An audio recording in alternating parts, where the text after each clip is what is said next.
is cumulative violence. Imagine the psychological effects of that ongoing trauma.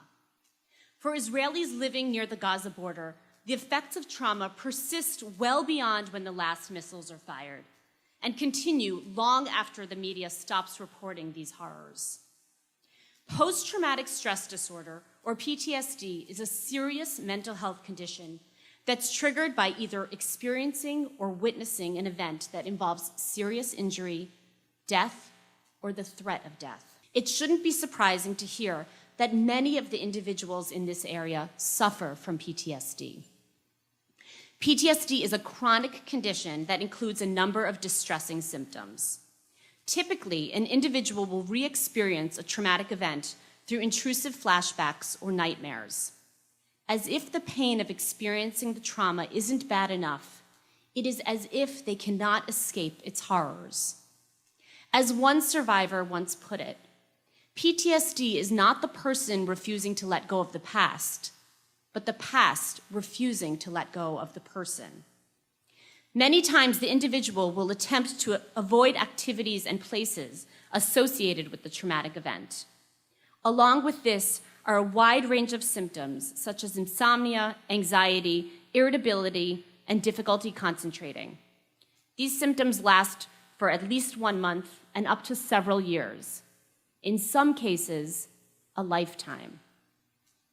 It is not hard to imagine how PTSD manifests in the context of the Gaza border crisis. A common symptom amongst Israelis in this area are recurrent intrusive memories of being woken in the middle of the night to sirens, knowing they had only 15 seconds to run from their homes to the nearest shelter. Also prevalent are nightmares about seeing loved ones injured or killed. Many experience flashbacks of their fields being burnt to the ground. Individuals typically avoid places they were at when the rockets hit.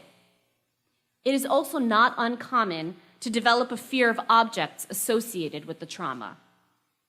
In this latest round of attacks, this included balloons and kites. Items we usually associate with fun and leisure are now being seen by children as lethal weapons. Irritability and isolation are common amongst adults. Teenagers typically react to these traumatic events by acting out. And amongst the youngest victims, who cannot always verbalize their reactions, regression is an all too common symptom. For example, many children show signs of separation anxiety that were not previously exhibited before the attacks. Ruth Pat Horensik, who specializes in treating anxiety in communities on the Gaza border, estimates that about 40% of children in Sderot suffer from PTSD. That is 4 times greater than that of the rest of the country. She sees a wide range of symptoms in these children who have experienced more trauma in their short lifetimes than any of us could ever imagine. But one other symptom that sometimes appears as a result of trauma is resilience. Resilience, the backbone of the Israeli people. The ability to move forward despite the trauma one has experienced. We see signs of this when a woman chooses to support her community amidst her own fears, or when a child shows bravery during a time of uncertainty. With ongoing treatment and continued support, this community can eventually work through this trauma and build on their exceptional resilience. I am honored to introduce to you a woman who embodies the definition of resilience. Please welcome to the stage, Michal Uziyahu. My name is Michal. I live in Eshkol Regional Council, right on the border triangle of Israel with Egypt in Gaza. I'm the head of the community center in my region, but before, I'm a mother, and I'm a daughter, and I'm a wife, and a very, very proud community member in my community. And actually, one of the reasons it's so hard for me to share every time again is that really I feel very much like you. But sharing our story always reminded me how different we are Now, talking about these balloons that were mentioned, these birthday treats, these symbols of celebration, of childhood, are no longer these symbols for our children. This is a symbol of terror, a symbol of fear that are being launched on a daily basis toward our community, hundreds of them, causing more than 1,000 fires in the last 5 months that are attached to explosive that cause fires in our agricultural land, in our nature reserve, burning our childhood views. Another thing that keeps reminding me the difference is the alarms. You know, we all have alarms that usually are soft, nice music that become the soundtrack of our life. Sometimes it becomes really annoying after a while, but we change it and go through this. But we have another alarm that never changed in the last 18 years. And it wakes our children in the middle of the night or wakes up us just in the middle of the day. I want to share with you how this soundtrack sounds.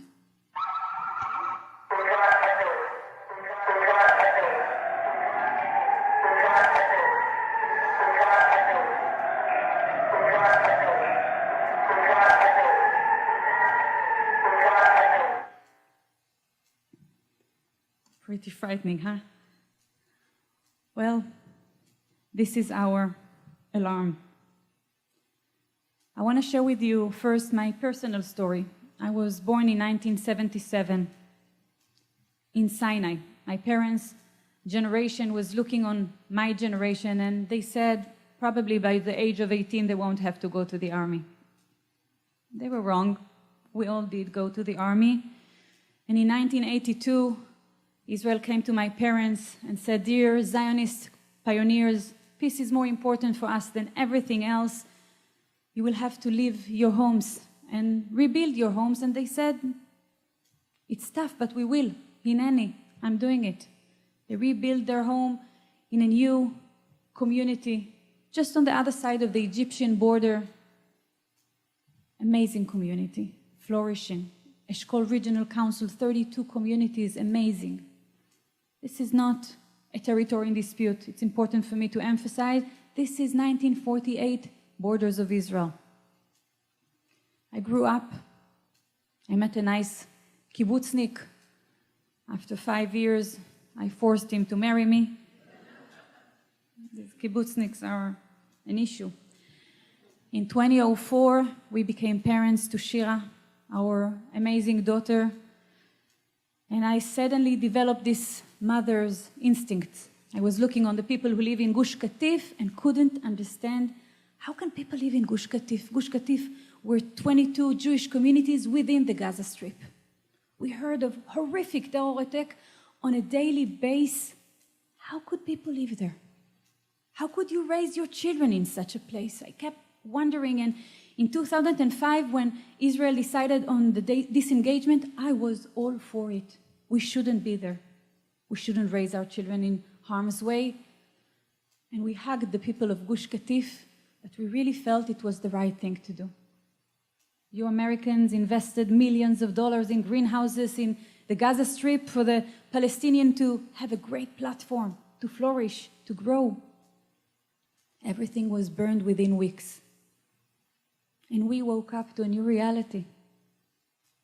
My community became the people of Gush Katif. And you are here, sitting in front of me, and asking yourself the same question. How can I live there? How can I raise my children there? In 2006, I gave birth to my 2 adorable boys.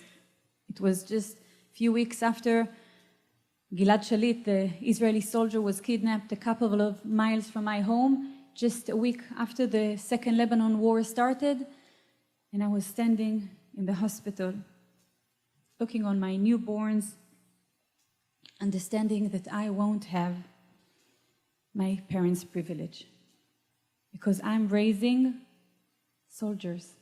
My boys will go to the army, but I will have to raise them as humane and most beautiful human beings, not to hate the other side, but still to be strong and tough enough, because we are strong.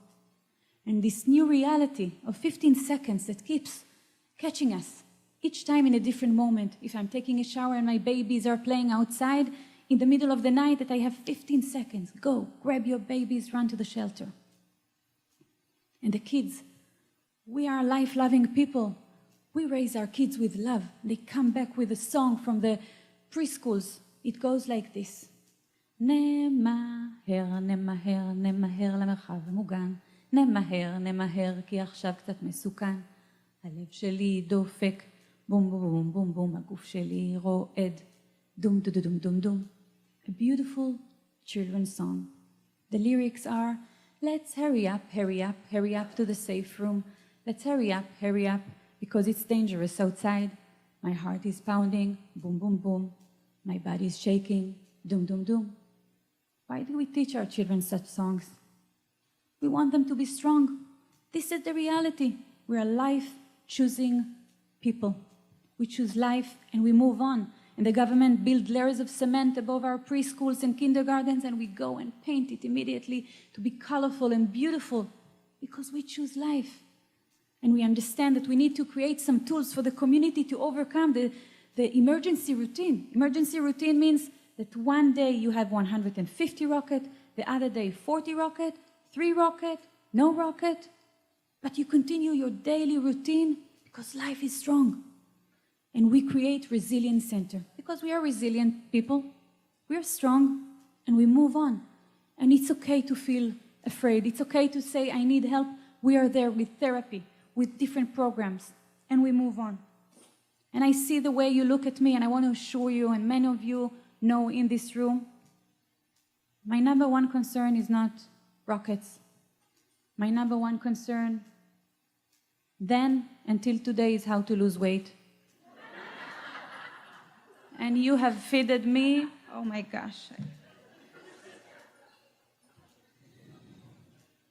And one day I get lucky enough to be sent to Colorado, to be the Israeli emissary, the shlicha, and my grandfather is telling me, go to America, learn some Yiddish. I know to say schlep. And I get to Colorado with the beautiful Rocky Mountains and legal weed. And suddenly I understand that I'm different. The day before the Israel Memorial Day, the first one we commemorated, I was putting my son to bed, 5 years old. And he asked me, Ima, the kids in my class don't have to go to the army, right? And I tell him, that's right. And I will have to go to the army, right? And I tell him, that's right. But I'm afraid to get hurt. And I couldn't promise him anything else. All I could say is that just like his great-grandparents and his grandparents and his parents, one day it will be his turn to defend us. And Protective Edge, the big operation in 2014 started. The kids were in Israel with my husband. I was in Colorado, and my other son calls me and says, Ima, today the code red alarm went off, and I was 20 seconds away from the shelter, so I just laid on the road and put my hands on my head. I was strong. It was okay. And I was so proud of him. But I kept thinking, how could my 8 years old calculate 20 seconds run? And my husband at one point said, Michal, listen, we really have to return to Colorado. The kids needs to be with you. And my first response was no. What's the message? What are we telling our children? That America is a refuge? That whenever things goes wrong, we can go back?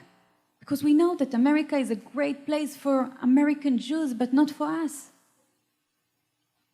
And the day before my husband and kids returned to Colorado, my son was asking my husband, Abba, next year when we go back to Israel for good, if things goes wrong, will we go back to Colorado? And then my husband looked at him and said, no. And my son looked back and said, good. I want to go back home. I want to tell you, my dear brothers in America, I came here as a proud Israeli, and among you, I converted into being Jewish. But thanks to you, I got also something else. You helped me to choose my home, Israel.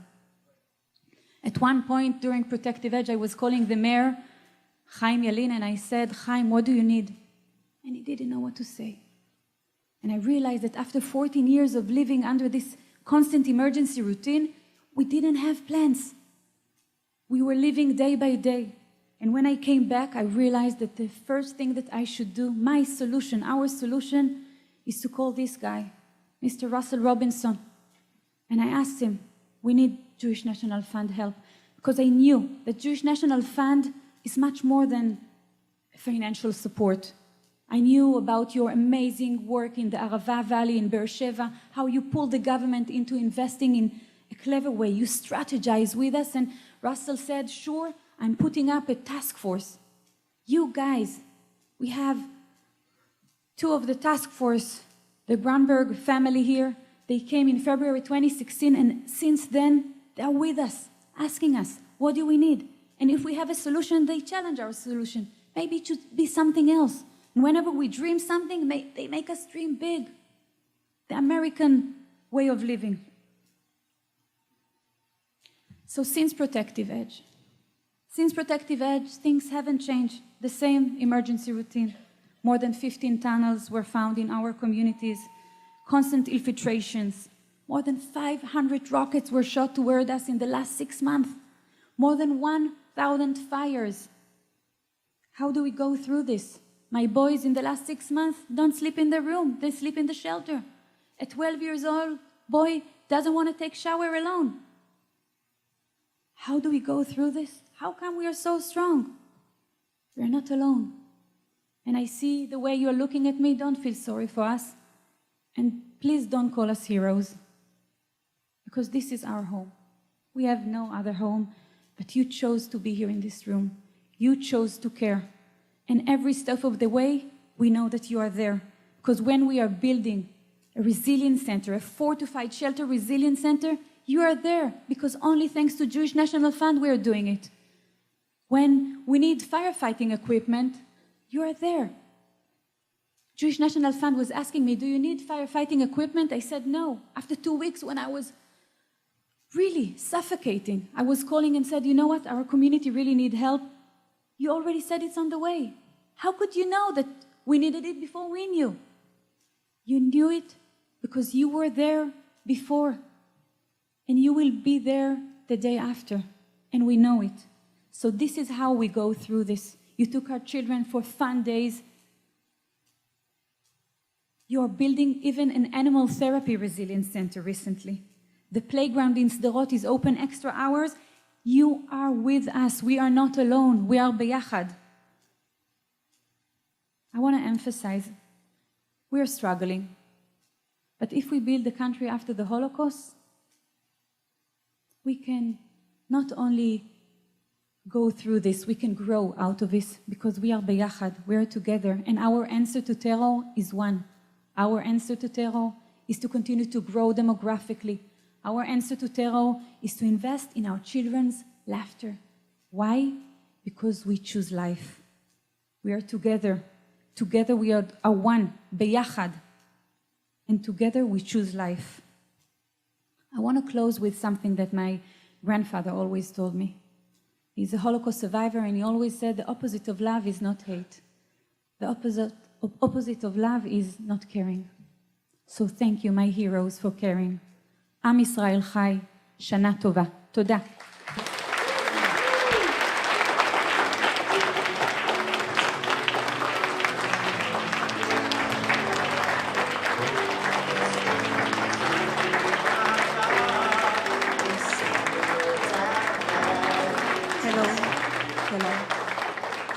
My name is Sarit Khanoukaev, and I live in Sderot.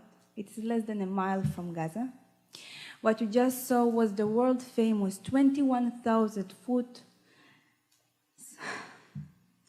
square foot indoor recreation center that has allowed parents, children, a place to come to and play, have birthday parties, be a part of the community without worrying about the rockets.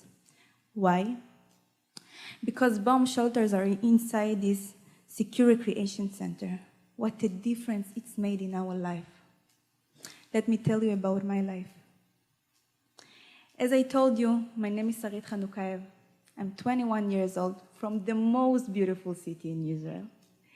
This is my first time here in the United States, and as you can see, I didn't come for a vacation, not to go to the Disney or the Big Apple, not even the Grand Canyon. I came to tell the truth about our life. I lived my whole life in Sderot, and it's a little bit difficult and complicated to explain how it feels to live in Sderot, and how every noise until this day makes me jump and scream. It can be a noise from another room, or a car hitting the brakes, or even at shopping in the supermarket. When they call out for someone, it sounds like the beginning of a siren to me. I live every day in fear. I'm scared to take a shower with the door locked, because I know that I have only 15 seconds. 15 seconds to reach to a bomb shelter, and we all know that it's not enough. Everywhere I go in Sderot, I know where is the closest bomb shelter is located, just in case I need it. Try to imagine me as a young child in a classroom with other screaming children during an exam, when suddenly everyone leaves. Or at summer in the swimming pool, when a siren goes off. When I was 7 years old, I was on my way to school with my big brother, and a siren went off. We started running, and we ran so fast I fell. And I fell and I broke all my front teeth. We didn't go outside. We didn't go to friends. The main reason was that we didn't want to make our parents worry, so we stayed home. We went to school once a week to youth group, and that's it. This was my life, definitely not kind of life that you would want for your children. My parents are mountain Jews.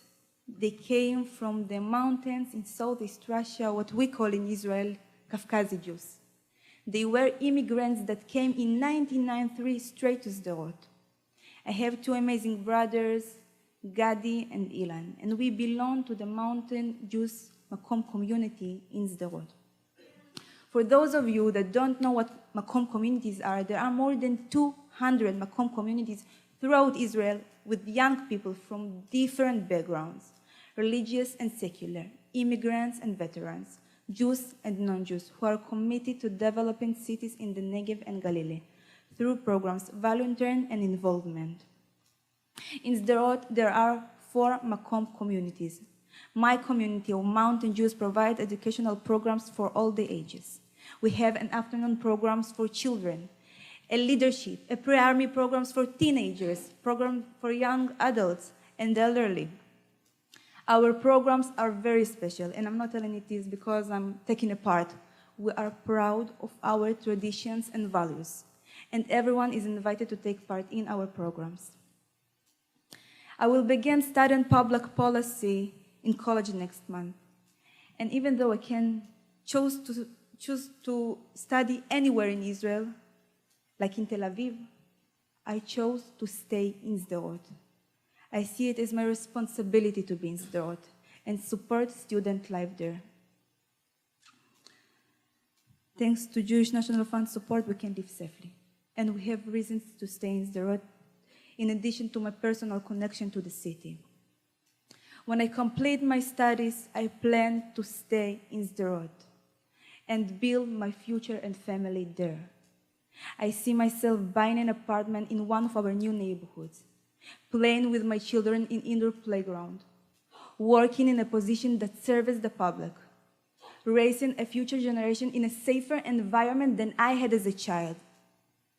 All of which is thanks to the support of Jewish National Fund that sees our safety as the most important value of life. Back to the Sderot Rec Center. We have a new music room that has instruments, computers, all kinds of games, and even a climbing wall. It's busy every day of the week. I know it costs a lot of money to maintain.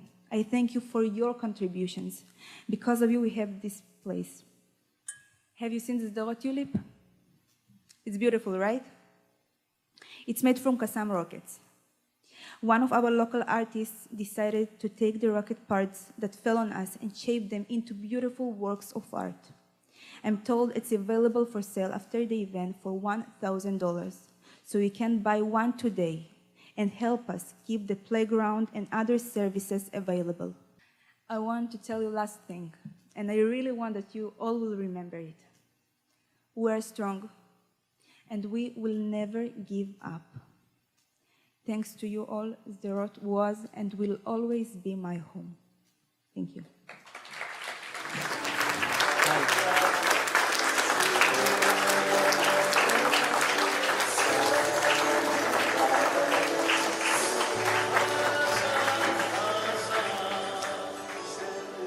If I didn't have to speak now, I would be speechless.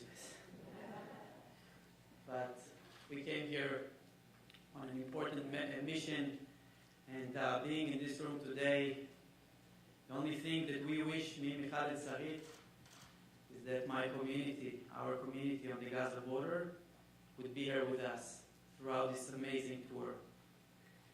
Hi, I would like to introduce myself. My name is Yedidya Harush. I was born and raised in the Gaza Strip. My parents, pioneers of Israel, came to live in Gush Katif after they were evacuated from Sinai. Number 3 out of 7 children. My father was a lieutenant colonel in the Israeli Defense Forces. My mom was a school teacher. And we grew up in Gush Katif, a place where the government sent Jews to live after the Six-Day War. Growing up in Gush Katif wasn't always easy. We went through many, many terror attacks. And ever since October of 2000, when the second Intifada war broke, and I remember a few weeks after, I was in 4th grade, walking to school, and I get to the front of the school, and I see the principal of the school coming out from his office, and his face is filled with tears. And then we find out that there was a terror attack on one of the buses that was on his way to school. And a side bomb exploded on one of the bulletproof buses, but the side bomb was too strong that it basically ripped the bus ripped it apart. And my best friend's father, 35-year-old Gabi Biton, was killed on the spot. Another friend's mother, Miriam Itai, was killed. And 3 siblings who were sitting in the very back of the bus in one row, when a metal pole cut the bus into half, cut their legs, they became paralyzed in one moment. That day was a very hard day for us at school. Very, very tough.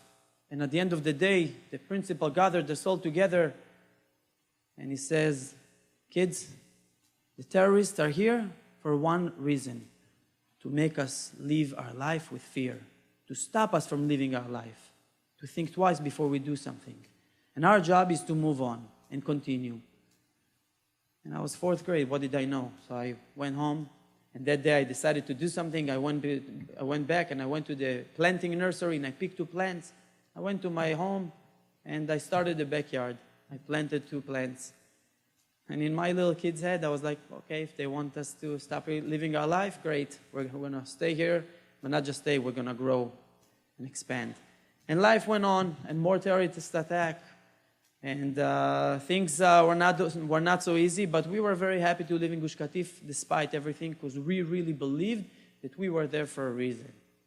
And I grew up in a very Zionistic home. My parents always told me, always look to give back to the country, never ask what you can get. In 2005, the Prime Minister, Ariel Sharon, decided to disengage from the Gaza Strip. And on August 14th, 2005, on my 17th birthday, the disengagement happened. You gotta realize what it was like for a 17-year-old boy to stand in front of his big, beautiful home and watching it being bulldozed by a big yellow bulldozer. It was a very, very tough moment for me, for my family, for the entire community. I think for every person who cared for Israel. It was a very tough decision. And the government promised us it's gonna bring peace, it's gonna bring quiet. Some kibbutzim even said, you're the barrier for peace. So we got out. We got out, upset, heartbroken, but yet still proud of what we did. And we had to make a decision whether we choose the negative or the positive. And my community chose the positive. I was very fortunate to receive a basketball scholarship to come to Highland Park, New Jersey for 2 years of high school. Here to America, it was an amazing experience. And I think the most powerful moment for me was sitting over Shabbat dinner with different families and seeing the sparkle in their eye when they speak about our homeland, when they speak about the state of Israel. And it made me a better Zionist. And 2 years later, when I graduated successfully, I received a scholarship to continue to college. And I had to make another decision, whether I want to stay here and continue my successful life or go back and join the Israeli Defense Forces. And I decided not to take the scholarship. Decided to go back home and join the IDF. I joined the Paratroopers unit. First as a soldier. Thank you. Thank you. And then I chose to continue to become a commander, to lead younger soldiers to battle. About 7.5 years ago, after a very meaningful service, I was honorary discharged, and I got involved in Halutza. The story of Halutza, we go back to 2005. My community, 15 families from my community, decide to take the positive side of the disengagement, and they go up to the government and they say, we're upset, we disagree with what you did, but where is the next national mission? We want to be there. Try to imagine someone just lost his home, still yet very positive and wants to be at the very, very front line where the state of Israel needs them. And the state of Israel sent us to a very, very new area. It's called the Halutza Sands. It's a big desert. There was nothing there besides sand. And it's located on the triangle border of Egypt and Gaza, a place that was never developed or lived in before. And my family, our community, decided to take upon this mission. And nobody in Gush Katif who lived with us believed that we're this Michigana to do it. They said, you're crazy. How could you do such a thing? But we were not alone. The Jewish National Fund, the mission, and Russell standing on the dunes of the sands of Halutza, and the leader, Rabbi Adler, is saying, one committee is going to be there, and one there, and one there. And if you're a normal person, you would say, these guys are delusioning, they're crazy. But they saw what we saw. We have the same vision. We managed to build beautiful communities, and from 15 families, we grew to 375 families, despite everything that we were going. And we managed, one of the most powerful things is to turn these sand dunes, this desert, into one of the most beautiful agricultural areas in the state of Israel today. And life were great. I'm married, I have 2 kids, beautiful daughters, Avigail and Noah. But 5 months ago, one innocent balloon, just like this, but much nicer than this. It had a beautiful birthday cake and something in Arabic saying probably happy birthday, landed in our fields and started burning very fast. And one after another, 600 balloons a day, kites, 20 fires in average, started burning everything. You heard it. A lot. And it's been tough. You know, my daughter, she's 5 years old. She started realizing life. We're walking down the streets of Mamil a few weeks ago to celebrate my 30th birthday. And I say, Avigail, it's getting late. And she started being cranky. And I said, look, you see the balloon there? Minnie Mouse, you love it? I'll buy you a balloon if you stay up a little more. She says, Abba, I don't want a balloon. I said, why not? She says, balloons are bad. They can kill, they explode. The balloon landed in our kindergarten. The teacher told us. And sometimes it's hard. And when the rocket comes and she doesn't want to sleep alone, it's hard because I see her having the same childhood as I did. A few weeks ago, I was biking. I love biking throughout the forest. Everything is burnt. And an Israeli song came up to my head. It was written by Ehud Manor, and I decided to bring it to you today, translated. That's how it goes. I have no other land, even when my land is burning. Only a Hebrew word can go into my veins, into my soul, with a painful body, with a trembling heart. This is my home, Kanu Beiti. Let me tell you about my best friend Pinchas. He's a very dedicated farmer, 50 years old, married to Orit, has 3 beautiful children, and he plants wheat, grain. He plants it in the very early months of the winter, and as a beautiful farmer, amazing, wakes up every morning, 5 o'clock, and works the land, and he waits for rain, and guess what? The rain doesn't come because we go out through a very big drought. And JNF is there with the water task force to help us find the ways to drill and search the water authorities of Israel. And Pinchas has to pay for extra money for the sweet water. And Pinchas keeps believing, and the wheat grows, and his son is just about to celebrate bar mitzvah in May, and they sit over dinner, and Pinchas says, we're going to celebrate beautiful dinner, and they plant all these plants, and it's very expensive. Pinchas knows deep inside, in order to pay for this bar mitzvah, you gotta have a good year. And the wheat starts growing miraculously, it's beautiful. And a week before he needs to harvest, one innocent balloon lands in his field and starts burning everything. And when he calls up the fire department, the first question they ask is anyone in danger? And he says, no. They say, well, we can't come. We don't have enough manpower of 20 other fires. When we get to you, realize that this is it. His whole year is gone. And it's tough. He goes back home. He says to Yair, I'm sorry, I'm not going to be able to pay for your bar mitzvah this week. You're looking at us, and it's hard, I know.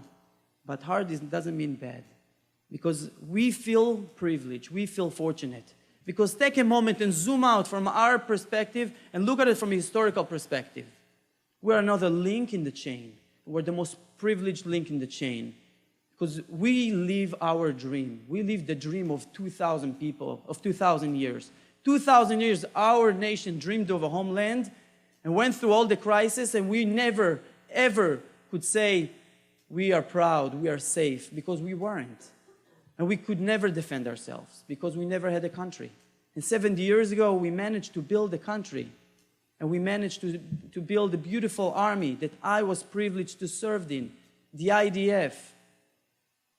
A Holocaust survivor came to me and says, I wish my family could see you, they're all dead.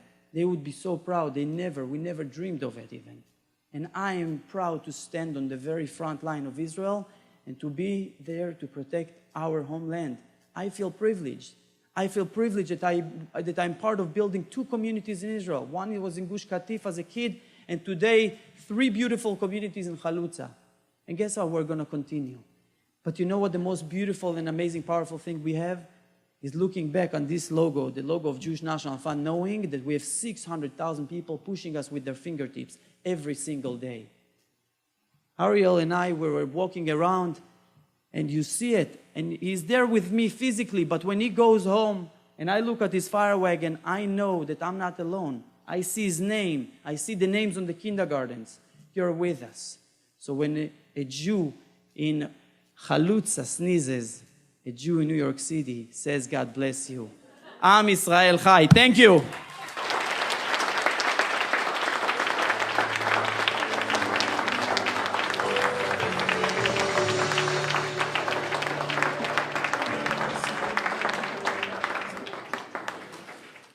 About a year ago today, I had the honor and the privilege to stand on the outdoor playground in Sderot and cut the ribbon to officially open that playground with Russel Robinson.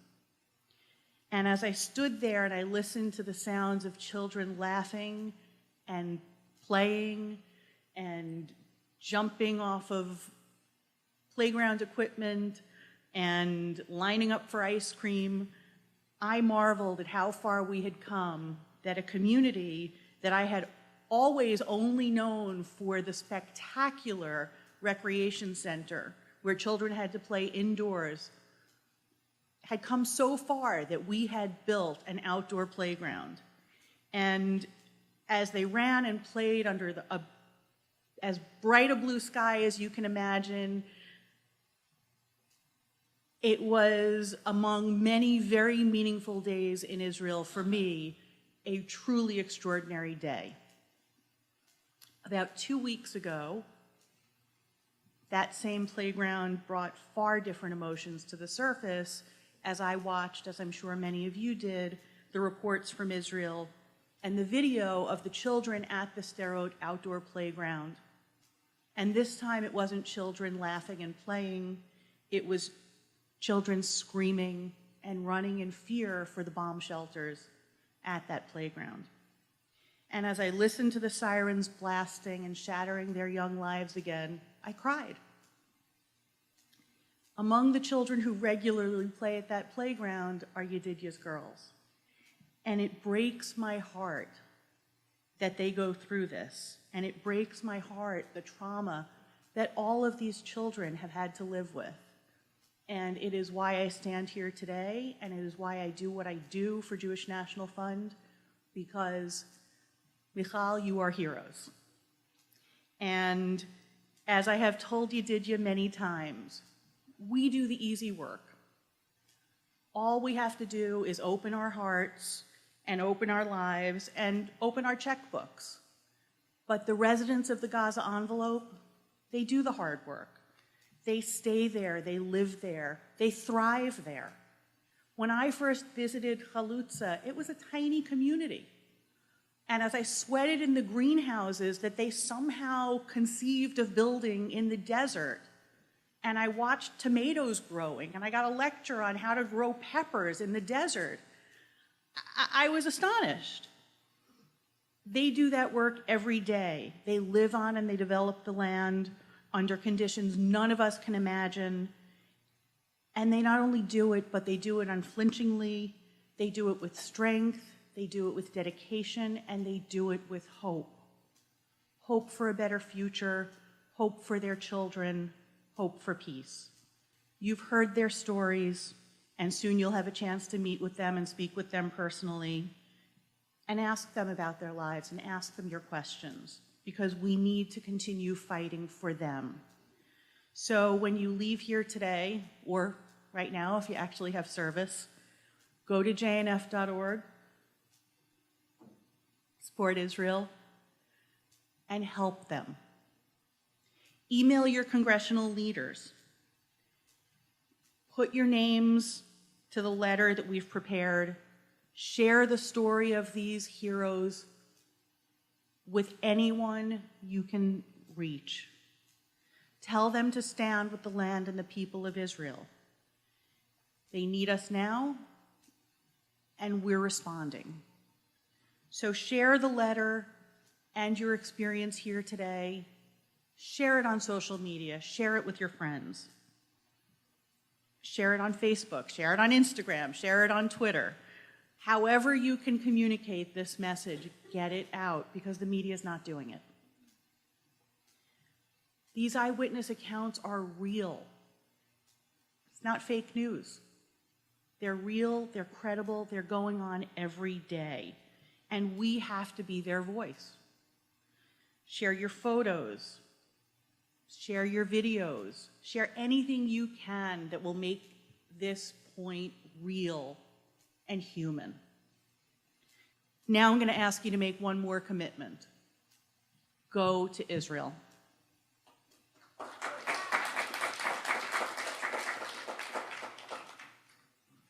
I'm not joking. I will be there in October. We will be visiting with Yedidya and Halutza. Go to Israel. There is no substitute for being there and feeling it. And I'm gonna make a promise that hopefully Aditya will fulfill. If you go to Halutza, there will be vegetables from their greenhouses that are beyond your imagination. Now, it is my honor and my pleasure to introduce to you the Consul General of Israel, His Excellency Ambassador Dani Dayan, for a few remarks.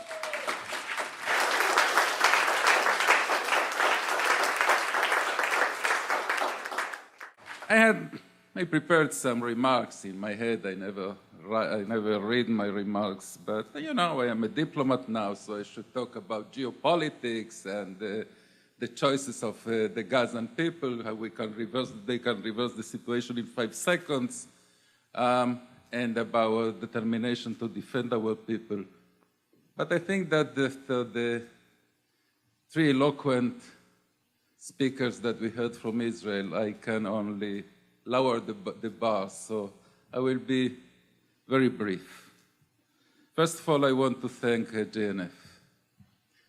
Really, you know, when I came here to serve as Consul General of Israel to New York, I had a very hard day and very hard work understanding and learning the entire Jewish alphabet of this city.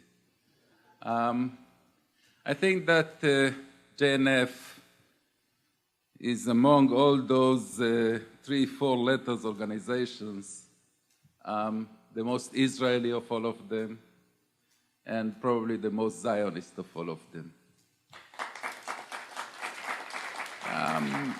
There are many others that are as Zionist as the JNF. I don't think there is any other organization that is more Zionist than JNF.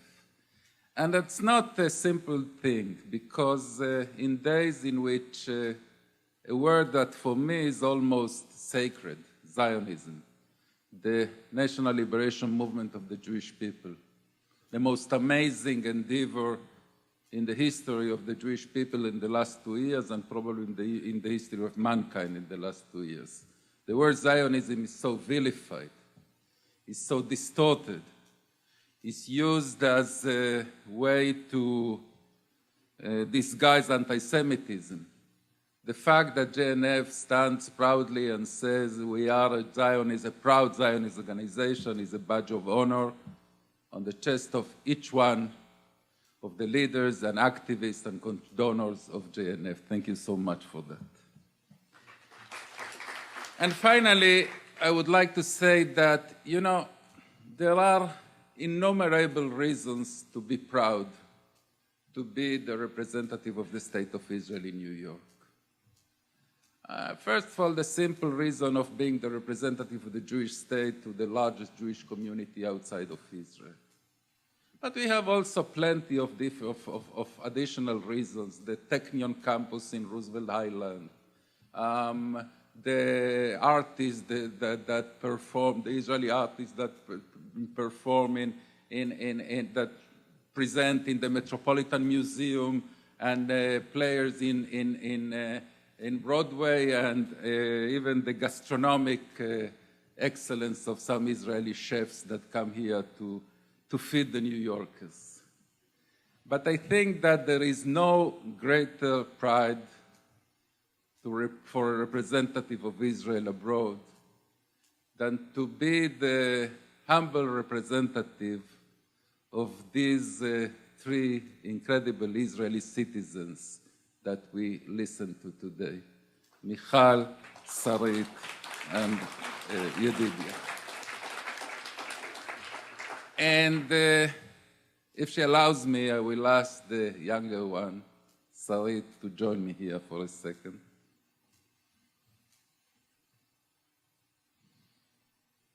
I met Sarit, I didn't know Sarit, I met her just an hour ago.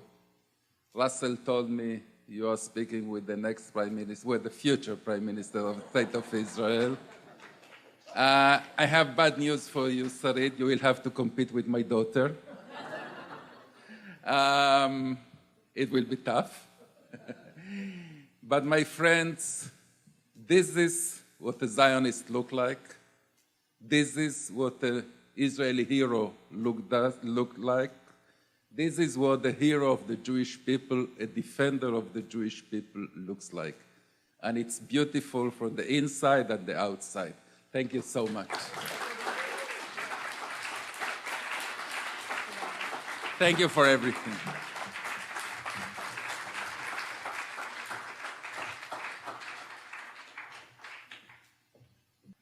Thank you very much, Ambassador Dayan, and thank you for being here. Thank you for your partnership with JNF and all that you do with us, and most of all, thank you for all you do for the land and the people of Israel. Toda rabba. Now, before we conclude with the singing of Hatikva and go out to the hall and to Jewish event, there's refreshments, and allow you some time to meet our speakers individually, I want to thank you all very much for being here today from the bottom of my heart. This was and is very near and dear to me and to all of us here, and I thank you for taking the time, particularly in a week when I know everybody's trying to get out of the city, to spend some time with us.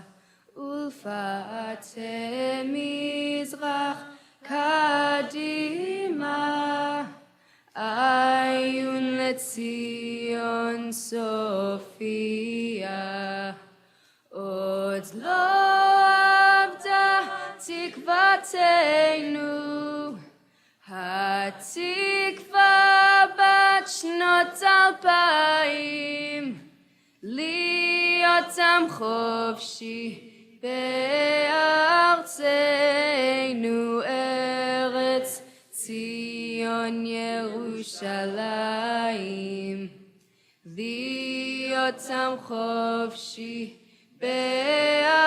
בארצנו ארץ ציון ירושלים